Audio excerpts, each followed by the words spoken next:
ini jangan sampai lupa, apalagi ya banyak mahasiswa ini ketika sudah duduk di bangku mahasiswa lupa nih karakter itu nomor sekian, padahal attitude itu sangat penting sekali. Itu nggak bisa di nomor duakan gitu loh dari knowledge. Nah, salah satu faktor yang membuat mengurangi produktivitas sumber daya manusia adalah minim literasi. Bagaimana literasi ini, kemampuan ini, kalian literasi ini sangat dibutuhkan di era digitalisasi yang sekarang. Nah, apa sebenarnya? Nah, sekarang itu yang dibutuhkan literasi adalah digital literasi. Apa yang dimaksud dengan digital literasi? Yang pertama adalah kemampuan untuk menggunakan teknologi digital, perangkat komunikasi dan jaringan untuk mencari, mengevaluasi, terus kemampuan untuk memahami dan menggunakan informasi. Sebenarnya informasi ini apa tujuannya gitu loh. Kita harus paham itu. Terus yang ketiga adalah kemampuan seseorang untuk menjalankan tugasnya secara efektif melalui digital. Nah, ini seperti tadi yang dibilang oleh Bapak Dekan bahwa sekarang perusahaan sangat memperhatikan background ilmu, yaitu misalnya dari ilmu komputer dan yang lainnya. Tetapi atas pernyataan Bapak Dekan tadi, kita bisa lihat bahwa semua orang itu dipaksa situasi harus memiliki kemampuan digital. Sama dengan digital literasi ini, bahwa semua mahasiswa ini SDM, kalau misalnya kamu mau mampu bersaing di era sekarang, kamu harus memiliki kemampuan digital, termasuk digital literasi. Nah, kembali lagi kita ke Smart University. Yang kedua adalah M-nya. Yang dimaksud di sini adalah Meaningful Research and Community Service, yaitu bagaimana pengembangan penelitian dan pengabdian kepada masyarakat merujuk pada ilmu teknologi dan humaniora yang berdampak secara signifikan pada Sustainable Development Goals. Artinya bahwa semua riset yang dilakukan harus bermanfaat terhadap masyarakat, bukan formalitas untuk administrasi. Ini sangat penting diperhatikan oleh perguruan tinggi. Sekarang banyaknya, tidak jarang kita jumpai dosen malas melakukan penelitian berkolaborasi dengan mahasiswa hanya untuk kebutuhan administrasi, bukan merujuk pada dampak Sustainable Development Goals, bukan, tetapi untuk administrasi. Di era sekarang, kalau misalnya perguruan tinggi itu mau survive, ini harus diperhatikan bahwa sebenarnya research itu dilakukan untuk Sustainable Development Goals. Supaya itu tercapai, ini harus betul-betul dikontrol oleh perguruan tinggi. Nah, yang ketiga adalah accelerating innovation dan enterprising. Dalam hal ini adalah mempercepat inovasi yang tidak hanya fisik, tapi juga ada inovasi yang bersifat sosial. Salah satu yang akan dilakukan adalah memfasilitasi paten, haki, dan merek. Nah, ini juga sangat penting sekali ya dalam pemeringkatan ataupun akreditasi perguruan tinggi. Nah, apa sih karya-karya ataupun inovasi dari perguruan itu sendiri, itu pasti dicek. Yang keempat adalah responsive and line management. Pengelolaan universitas berdasar prinsip akuntabilitas, transparansi, dan responsibilitas, dan independensi, serta keadilan. Hal ini mengharuskan semua sivitas akademika untuk responsif terhadap beragam kondisi dan keadaan, termasuk pelayanan terhadap stakeholders. Pelayanan yang responsif seperti apa? Ini ada sedikit berbeda dengan era-era sebelumnya dengan era sekarang. Yang responsif itu yang disebut dengan berbasis digital.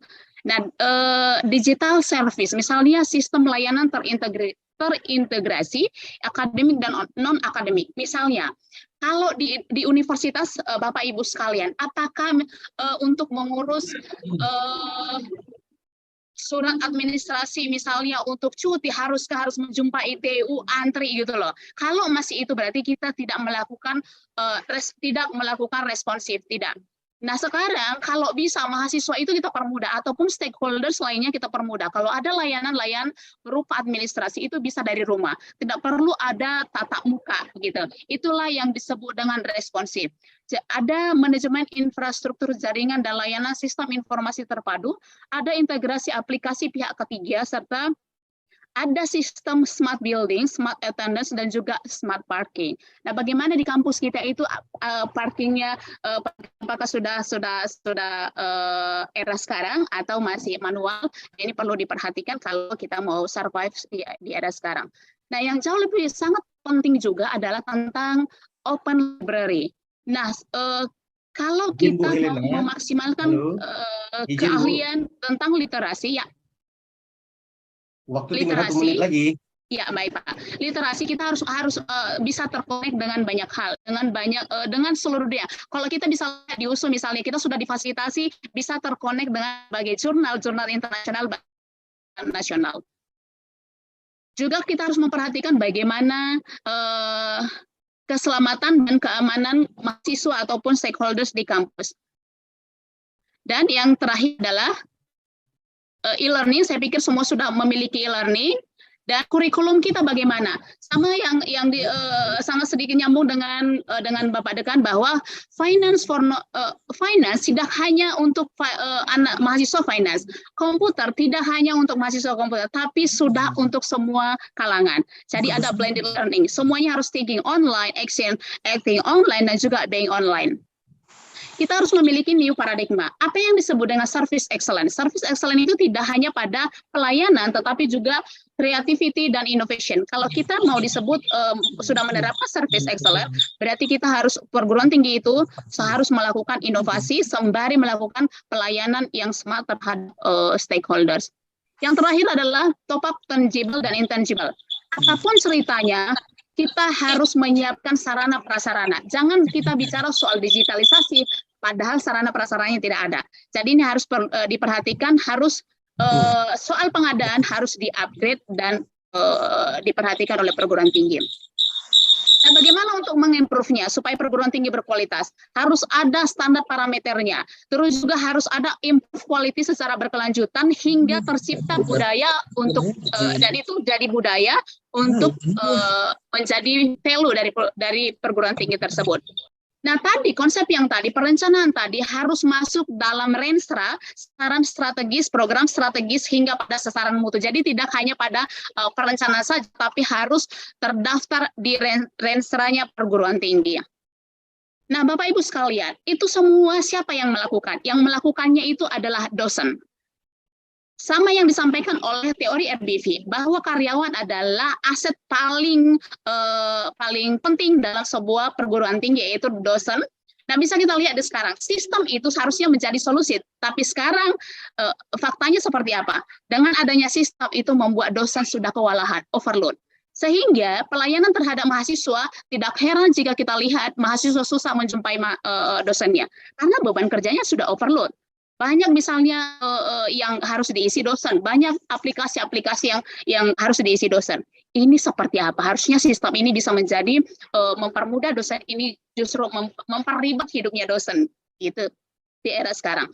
Nah, inovasi atau die, meninggal atau lenyap itu sekarang kita diminta supaya kita melakukan transformasi sehingga bisa tetap survive dengan universitas yang lain, atau bisa tetap survive menciptakan sumber daya manusia yang mampu bersaing di era sekarang di Indonesia bahkan secara internasional. Seyogianya Bapak Ibu sekalian, para sivitas akademika yang hadir dimanapun, seyogianya jadilah seperti lebah yang senantiasa memberikan manfaat bagi lingkungan tanpa merusak kesetimbangan. Naiklah tanpa harus merendahkan orang lain. Terima kasih, Mulyate. Saya kembalikan kepada Bapak Rahmat. Ya,